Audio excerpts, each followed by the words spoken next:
This father knew that real strength isn't something you're born with, it's something you're taught.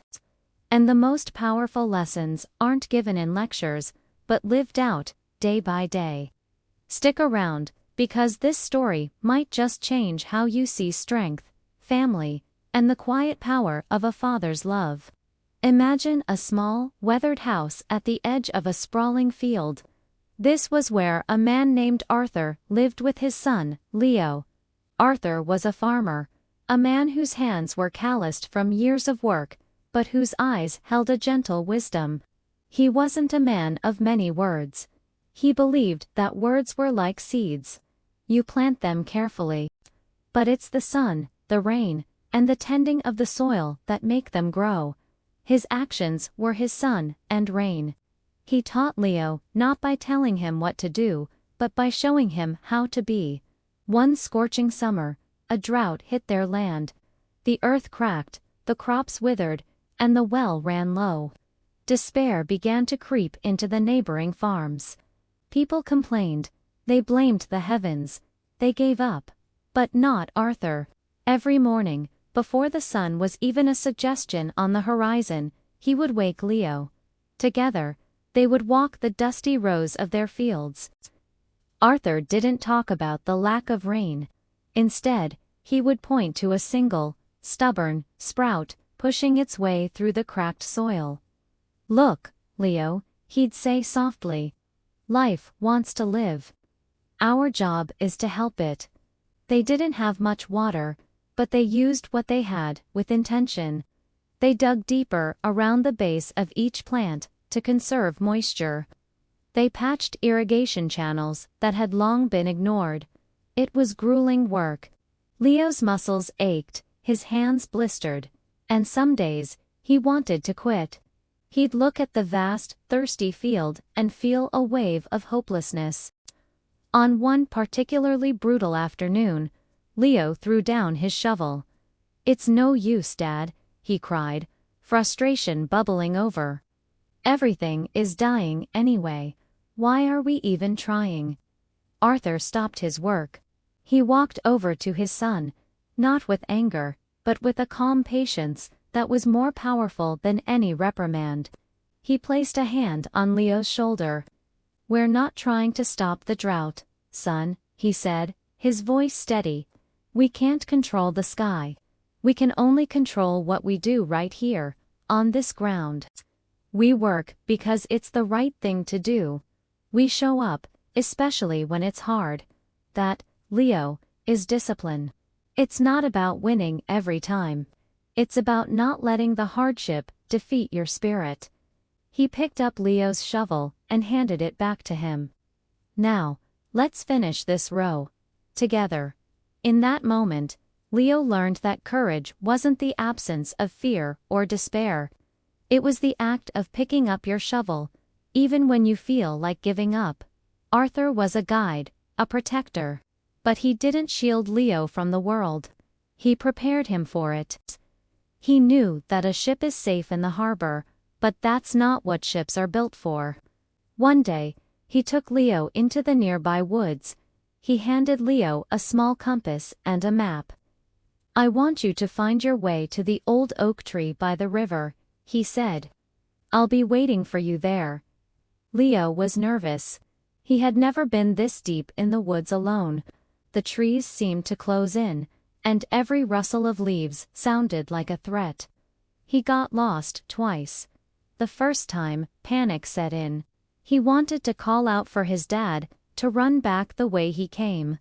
But then he remembered his father's calm voice. "Trust the compass, Leo. Trust what you've learned." He took a deep breath, studied the map, oriented himself, and started again. The second time he got lost, the panic was less. He was frustrated, but he didn't despair. He simply corrected his course and kept moving. When he finally saw the magnificent old oak tree, a wave of pride washed over him. His father was sitting at its base, whittling a piece of wood. He looked up and smiled. "I knew you could do it," Arthur said simply. He hadn't been far.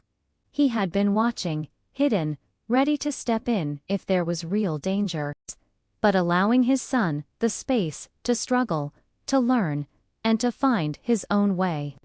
He was teaching Leo to be self-reliant, to navigate the unknown, not by avoiding it, but by facing it with the right tools. The most important lesson Arthur taught, however, had nothing to do with physical labor or outdoor skills. It was about inner strength. Leo was a quiet boy, and sometimes other kids at school would tease him for it. One afternoon, he came home with his head down, his eyes misty. He told his father how some boys had made fun of him for not joining in their loud, boisterous games. Arthur listened patiently. He didn't tell Leo to toughen up or to fight back. Instead, he took him to the barn where he kept his tools. He pointed to a massive, heavy hammer. "This is strong, isn't it?" he asked. Leo nodded. "It can break rocks." Then, Arthur picked up a small, finely crafted chisel. "And this?" he asked. "This is small. But with this, I can carve wood into something beautiful. I can create detail that the hammer could never achieve." "Which one is truly more powerful, Leo?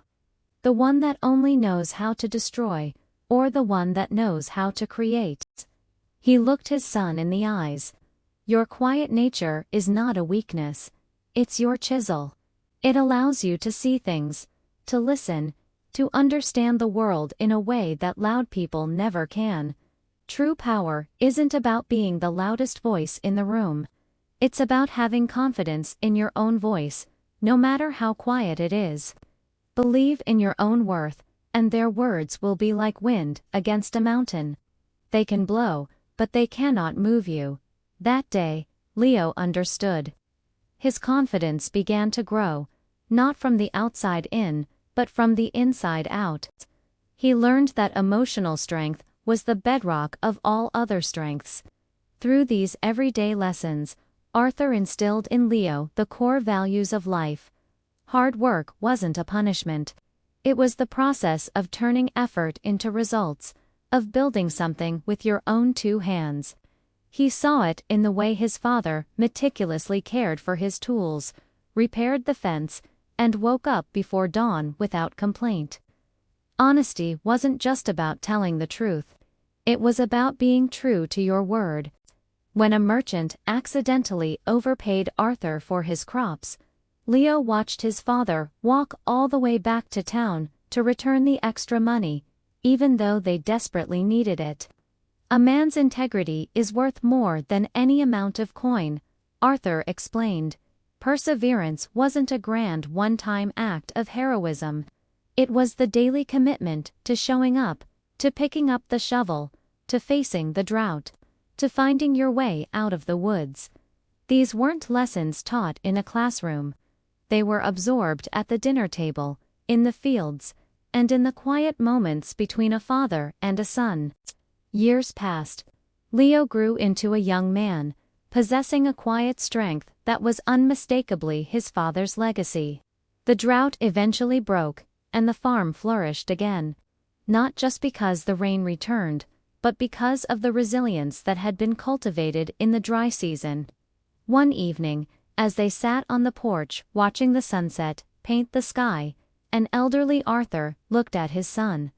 "The farm will be yours one day, Leo," he said. "But it's not the land that I'm giving you. It's what we built on it. The strength, the character, the integrity. That is your real inheritance." This story isn't just about Arthur and Leo. It's about a universal truth. A father's greatest legacy isn't money or property. It's the strength he forges in his children, a strength built on discipline, courage, and self-belief. It's the quiet guidance that prepares them for the world, the unwavering belief that empowers them, and the life lessons that become their moral compass. This strength, this legacy, doesn't end. It's passed down, from one generation to the next, shaping families and building better futures. The teachings of a good father are like ripples in a pond. They extend far beyond what he can see, touching lives for years to come. That is the true, enduring power of a father's love. Thank you so much for joining me on this journey today.